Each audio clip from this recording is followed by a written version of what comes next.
Ya, Assalamualaikum warahmatullahi wabarakatuh. Waalaikumsalam warahmatullahi wabarakatuh. Kayak gimana nih kabarnya kalian?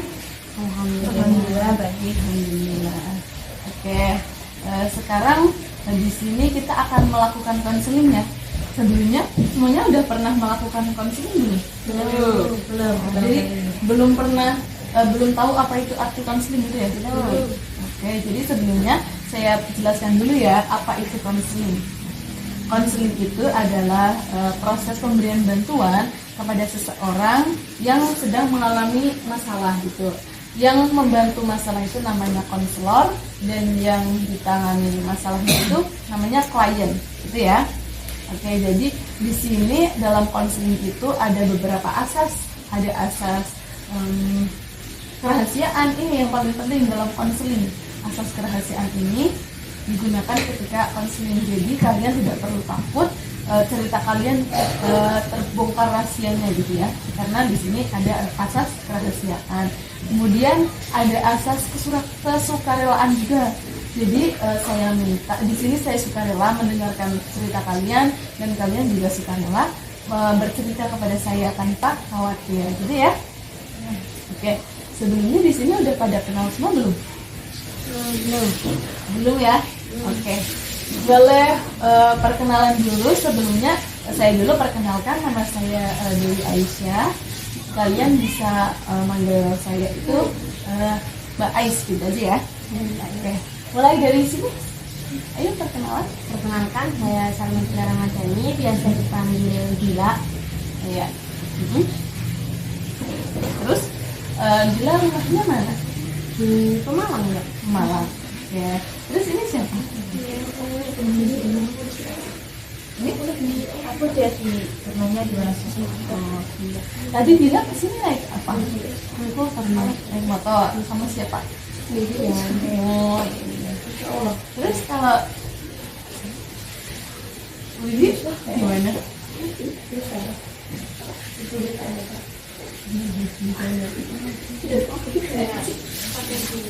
Oh, mau bis ya? Terus kalau David? Aku juga pakai bis. Oh, mau bis. Dari Wonosobo ke sini ya? Iya. Oh, oke. Kalau boleh tahu, sekarang kalian itu statusnya sebagai apa? Mahasiswa semua ya ini ya? Oke. Di sini kan kalian katanya tuh kurang bisa mengatur waktu gitu ya? Ya. Oke. Jadi sebelumnya terima kasih banyak ya karena sudah mau datang ke sini jauh-jauh dari Pemalang, dari Wonosobo, dari Cilacap buat berbagi pengalaman, berbagi cerita gitu ya.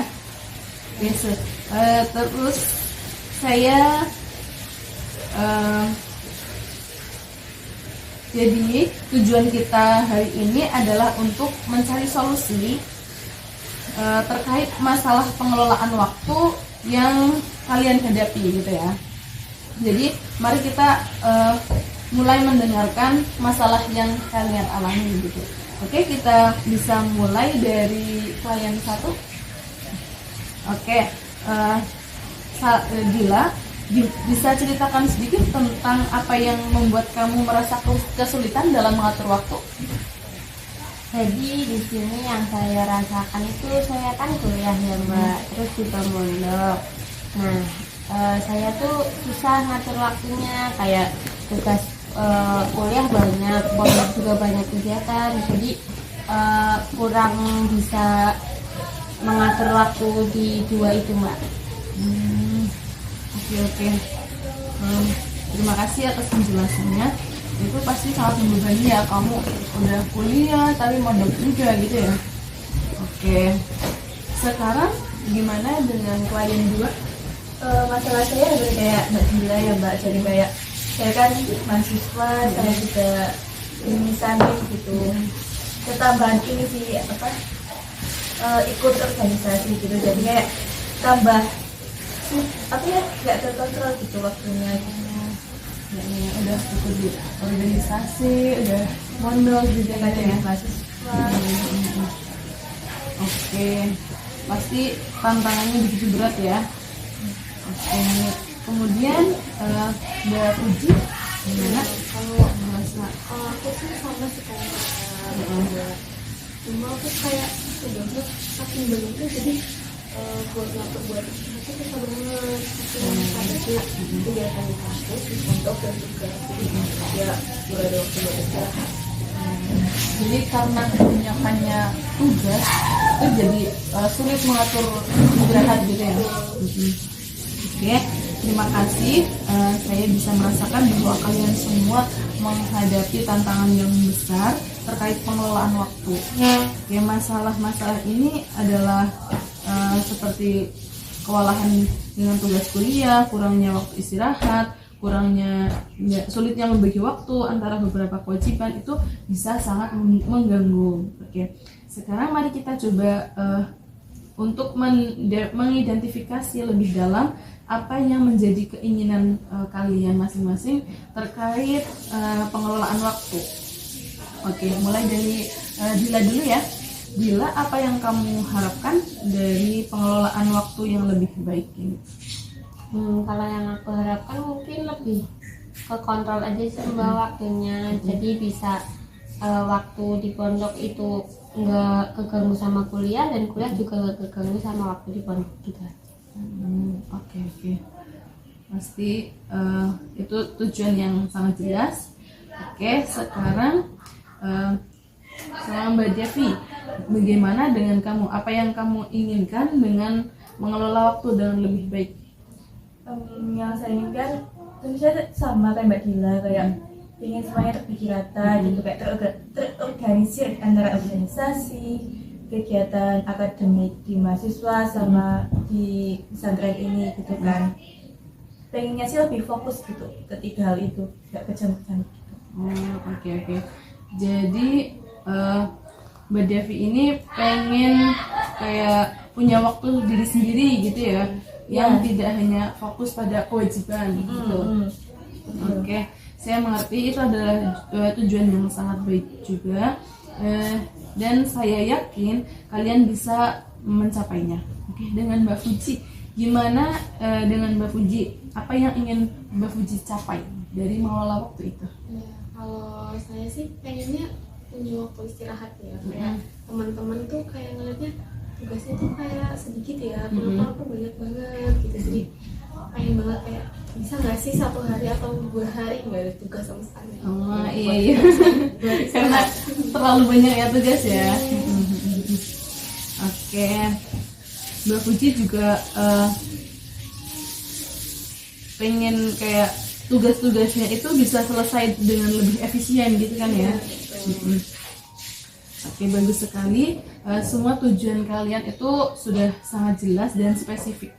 Sekarang mari kita coba untuk lebih fokus pada apa yang sudah kalian lakukan untuk mengelola waktu kalian sejauh ini. Apa yang sedang kalian lakukan untuk mengatasi masalah pengelolaan waktu? Bisa diceritakan mulai dari Mbak Dila dulu, apa yang sudah dilakukan? Untuk saya sendiri di hari-hari yang kayak gini, kuliah sama di pondok, saya udah melakukan kayak to-do list Mbak. Kayak setiap hari udah ada plan-plannya. Cuma kalau plan-plan itu tidak dikerjakan dengan baik oleh saya, itu malah saya tambah pusing lagi Mbak. Gimana caranya biar waktu itu tuh bisa digunakan sebagaimana yang udah diplankan sama saya gitu. Oke. Ya. Kalau dari Mbak Devi-nya sendiri itu gimana? Saya ini juga penjadwalan hari ini ada apa aja gitu, saya urutkan menurut skala prioritasnya gitu. Besoknya juga begitu, kayak dalam 1 minggu itu saya ada apa aja udah dijadwalin gitu sih. Cuman kan ada aja planning yang masuk tak di luar jadwal gitu kan, itu sih yang bingung. Saya bisa memahaminya. Sekarang dari Mbak Fuji sendiri? Kalau saya sih kadang kalau misalnya ada tugas yang baru itu kan kayak langsung dikerjain. Dan tetap aja kadang kayak tugas itu kan membutuhkan banyak waktu.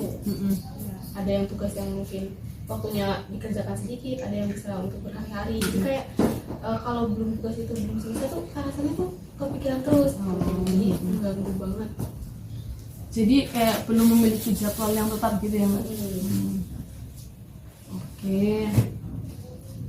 Terima kasih atas penjelasannya. Dari apa yang kalian sampaikan, kita bisa melihat bahwa masalah utamanya itu adalah ketidakmampuan untuk membuat jadwal yang realistis gitu ya. Dan terkadang itu terlalu banyak beban dalam satu waktu. Oke, sekarang mari kita mengevaluasi pilihan-pilihan yang kalian buat. Apa dampaknya terhadap kalian jika kalian terus melanjutkan kebiasaan ini? Oke. Tadi kan Salma kan membuat jadwal gitu ya. Dila kan tadi membuat jadwal. Kalau misal Dila terus-terusan sudah melakukan apa yang Dila tadi bilang, itu kira-kira apa yang akan terjadi? Jadi kalau plannya itu benar-benar aku kerjain ya Mbak, mungkin kalau itu lebih tersusun ya Mbak, kayak terstruktur, kayak misal jam ini saya mandi, jam ini saya makan, jam ini saya ngerjain tugas atau ada kegiatan pondok kayak gitu Mbak. Mungkin lebih tertata gitu. Berarti kayak lebih tegas aja gitu ya jadwal ini. Oke.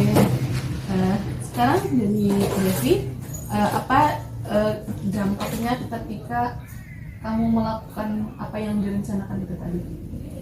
Dampaknya kalau misal yang saya jadwalin itu selalu saya lakuin gitu kan, jadi mungkin saya jadi tahu titiknya di mana, kayak bisa lah mengosongin beberapa waktu untuk plan B. Kalau misal ada jadwal dadakan itu kan saya bisa ada plan B gitu.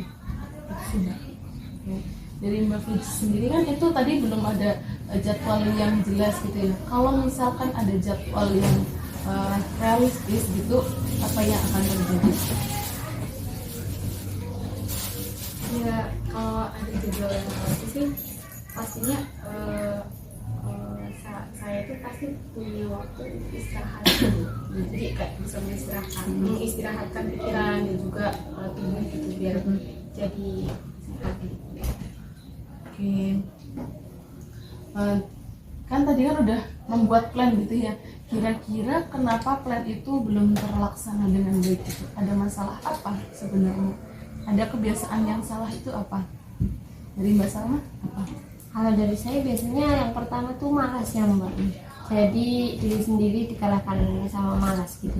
Terus yang kedua ada mungkin kegiatan yang di plan aku cuma 1 jam ternyata 2 jam gitu. Kayak gitu sih Mbak. Nggak sesuai berarti Iya. ya, karena rasa malas itu tadi ya. Nah, terus kalau Devi? Aku juga sama sih Mbak, kadang males kayak padahal udah dijadwalin harus gini-gini, tapi ternyata pas gini malah hujan. Aduh males banget. Harus nyuci malah hujan, kan males gitu kan, kayak di luar planning gitu kadang tambah males. Kalau dari Mbak Fuji sendiri ada nggak kebiasaan Ya sama aja sih. malas Soalnya gitu? rasa malas itu kan pasti ada di setiap manusia gitu. Oke.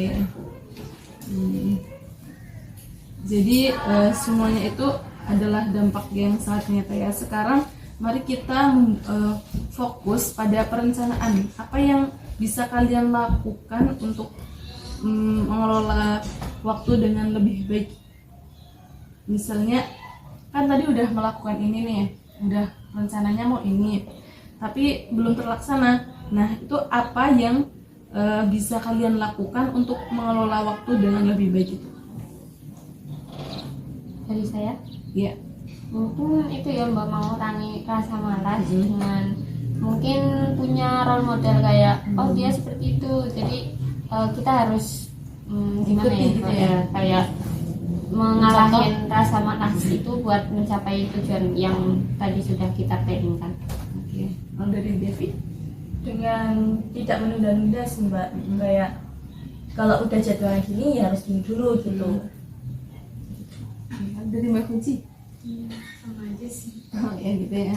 Oke, itu adalah satu langkah yang sangat baik. Mulailah dengan langkah yang kecil dan pastikan bahwa jadwal yang